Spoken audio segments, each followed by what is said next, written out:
Səni düşünmək, gecənin ortasında qəfil oyanmaq kimidir. Pəncərədən süzülən ay işığına bir bəhanə tapmaqdır. Məsələ uzaqlıq deyil.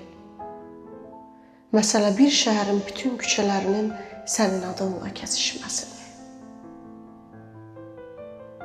Eşq, nizamsız bir kitab rəfidir. Hər vərəqdə fərqli bir sətiraltı məna. Hər sətirdə unudulmuş bir baxış. Mən səni qaydasız, qafiyəsiz, sadəcə olduğun kimi sevdim.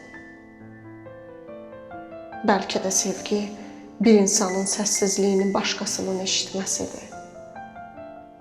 Və mən indi bu böyük sükutu sənin üçün bəstələyirəm.